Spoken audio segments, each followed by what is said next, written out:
Hello എല്ലാവർക്കും പുതിയൊരു വീട്ടിലേക്ക് സ്വാഗതം. നമ്മുടെ ഇന്നത്തെ വീഡിയോ എന്ന് പറയുന്നത് മഹീന്ദ്രയുടെ XUV 400 EV വെഹിക്കിളിൻ്റെ ഒരു യൂസർ റിവ്യൂ ആണ്. അപ്പോൾ നമ്മുടെ കൂടെ ഉള്ളത് ദിലീപ് സാറാണ്. ദിലീപ് സാറിനോട് നമുക്ക് ഈ വണ്ടിയെക്കുറിച്ചുള്ള അഭിപ്രായങ്ങളൊക്കെ നമുക്ക് ചോദിക്കാം. സാറേ, എനിക്ക് ആദ്യം ചോദിക്കുന്നത്, സാറ് നേരത്തെ ഫ്യൂവൽ വണ്ടി ഏതാണ് ഉപയോഗിച്ചിരുന്നത്? ഞാൻ ഫ്യൂവൽ വണ്ടി നേരത്തെ യൂസ് ചെയ്തിരുന്ന സ്വിഫ്റ്റ് ഉണ്ടായിരുന്നു എനിക്ക്, പിന്നെ ഒരു ഇന്നോവ കാർ ഉണ്ടായിരുന്നു. ഇത് രണ്ടും ഞാൻ കൊടുത്തിട്ടാണ് EV എടുത്തത്. EV ഫസ്റ്റ് വേറൊരു ബ്രാൻഡ് EV എനിക്ക് ഉണ്ടായിരുന്നു. അതിനകത്ത് കുറച്ച് സോഫ്റ്റ്വെയർ ഇഷ്യൂസ് ഒക്കെ ഉണ്ടായതുകൊണ്ട് നമ്മൾ പിന്നെ ഫാമിലി ആയിട്ടൊക്കെ പോകാൻ നേരത്ത് കുറച്ച് പ്രശ്നങ്ങൾ വന്നിട്ടുണ്ടായിരുന്നു.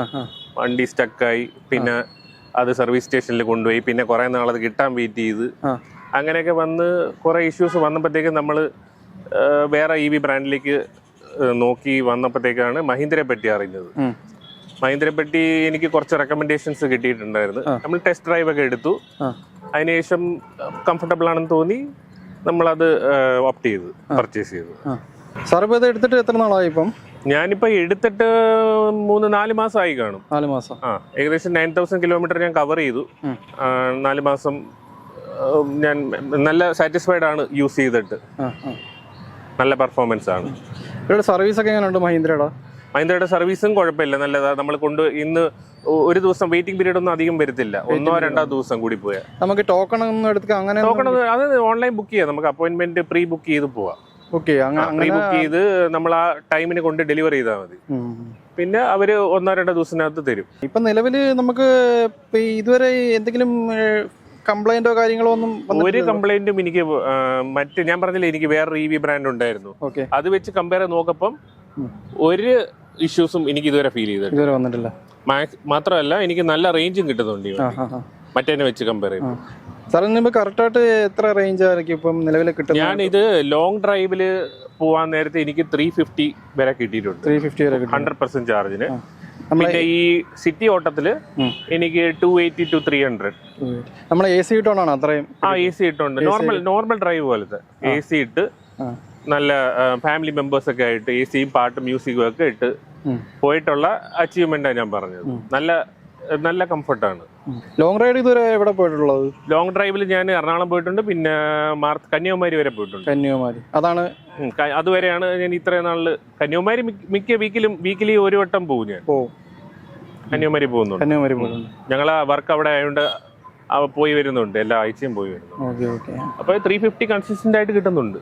350 ഒക്കെ കിട്ടുന്നുണ്ട്. അതെ. പിന്നെ നമുക്ക് എന്തെങ്കിലും ഈ പോകുമ്പോഴത്തേക്കും ഈ ഓവർടേക്ക് ഒക്കെ ചെയ്യുമ്പോൾ എന്തെങ്കിലും ലാഗോ? ഒരു ഇതില്ല. നമുക്ക് ഇത് കമ്പനി പറയുന്നത് തന്നെ 0 to 100 in 8 to 10 seconds എന്നാ. അതേപോലെ തന്നെ നമുക്ക് അതേ രീതി കിട്ടുന്നുണ്ട്. ഓവർടേക്ക് ചെയ്യാനൊക്കെ നിമിഷ നേരം കൊണ്ട് ഓവർടേക്ക് ചെയ്ത് പോവാം. മറ്റേ ഫ്യൂവൽ വണ്ടിക്ക് പോലും ഇത്രയും പുള്ളി കൊണ്ടെന്ന് എനിക്ക് തോന്നുന്നില്ല.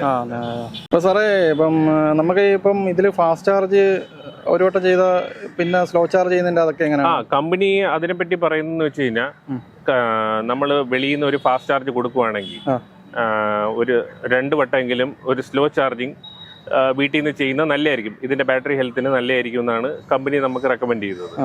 അതായത് ഒരു ഫാസ്റ്റ് ചാർജിന് 2 സ്ലോ ചാർജ് അങ്ങനെ ചെയ്യുവാണെങ്കിൽ ബാറ്ററിയുടെ ഹെൽത്തിന് നല്ല ലൈഫ് കിട്ടും. നമുക്കിപ്പോൾ ഫാസ്റ്റ് ചാർജ് ആണെങ്കിൽ നമുക്ക് എത്ര ടൈം കൊണ്ട് ഫുൾ ആവും ഇത്?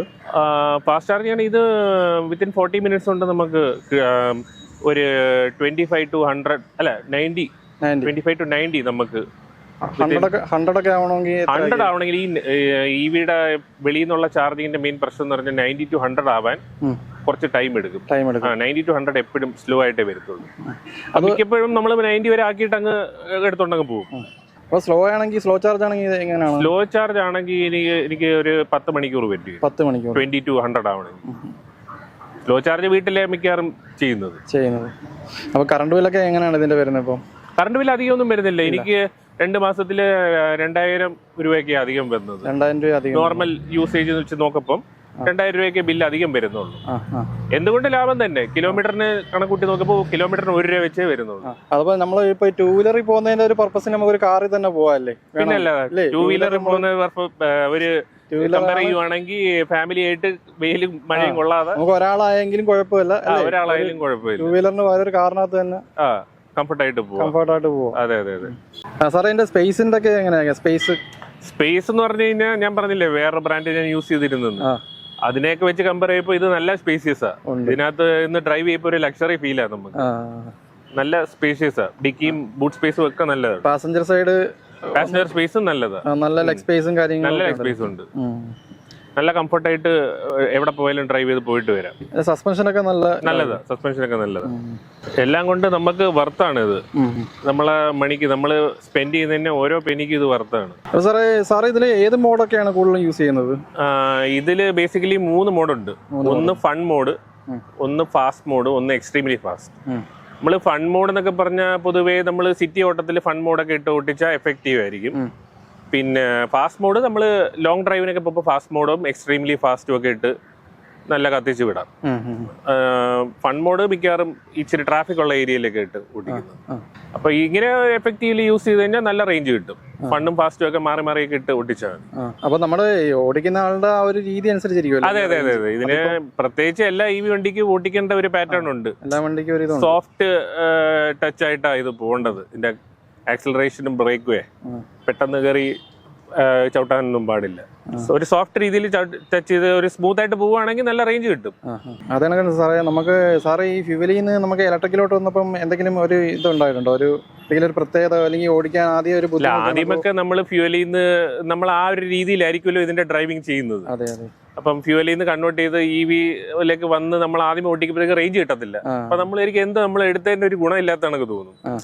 പിന്നെ ഓട്ടിച്ച് അതിന്റെ ഒരു രീതി സിസ്റ്റമായിട്ട് വരപ്പോ നമുക്ക് മനസ്സിലാവും നമ്മൾ ഫ്യൂവൽ ഓടിക്കുന്ന കണക്കല്ല ഇത് ഓടിക്കേണ്ടത്. എല്ലാവരും അങ്ങനെ പറയുന്നുണ്ട് ആദ്യം. അതെ അതെ അതെ. ഓടിക്കുന്നതിന്റെ രീതി അനുസരിച്ച് ഫ്യൂവൽ വണ്ടി ഓടിക്കുന്ന കണക്ക് ഇത് ഓടിക്കാൻ പാടില്ല.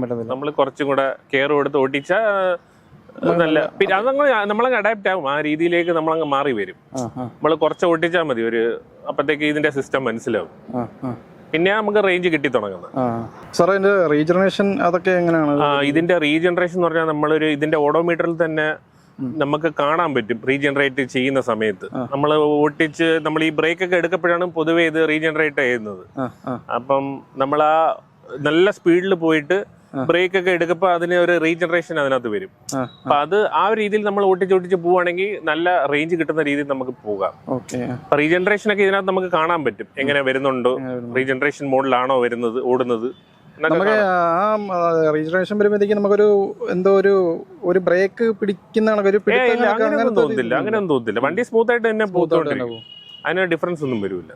സാറേ അടുത്ത ചോദ്യം എന്ന് പറഞ്ഞാൽ ഇത് നമുക്ക് 20% ചാർജ് അതിന് താഴെ ആയിക്കഴിഞ്ഞാൽ നമുക്ക് എങ്ങനെയാണ് ഇതിന്റെ?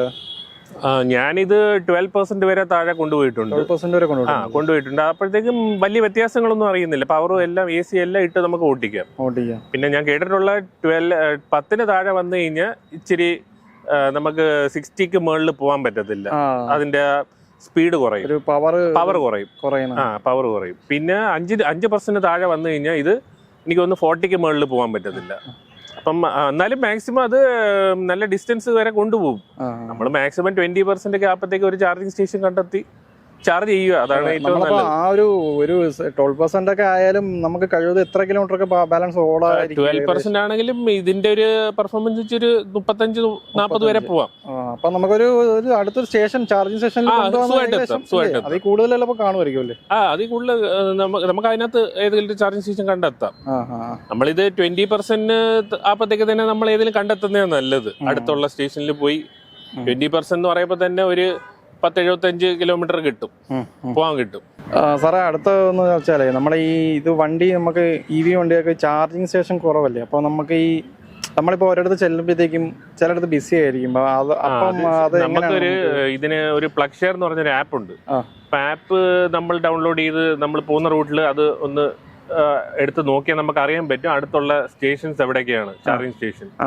അപ്പൊ ആ ചാർജിങ് സ്റ്റേഷൻ നമ്മൾ നോക്കിയിട്ട് പല പല കമ്പനിയുടെ ഉണ്ട്. ഗോയിസിയുടെ ഉണ്ട്, EVOKയുടെ ഉണ്ട്. അങ്ങനെ പല പല കമ്പനീസിന്റെ ചാർജിങ് സ്റ്റേഷൻസ് നമുക്ക് കാണാൻ പറ്റും. അപ്പൊ നമുക്ക് സൗകര്യമുള്ള അവൈലബിലിറ്റി അറിയാൻ പറ്റും, ബിസി ആണോ ഇല്ലെന്ന്. ഗോയിസിലാണെങ്കിൽ നമുക്ക് കറക്റ്റ് ആയിട്ട് അറിയാൻ പറ്റുമല്ലേ? ഗോയിസിലാണെങ്കിൽ നമുക്ക് അറിയാൻ പറ്റും. ഗോയിസി EVOKയിലും അറിയാൻ പറ്റും, അതായത് അവൈലബിൾ ആണോ അതോ ബിസി ആണോ. അപ്പം അതിനനുസരിച്ച് പ്ലാൻ ചെയ്ത് നമുക്ക് പോകാം.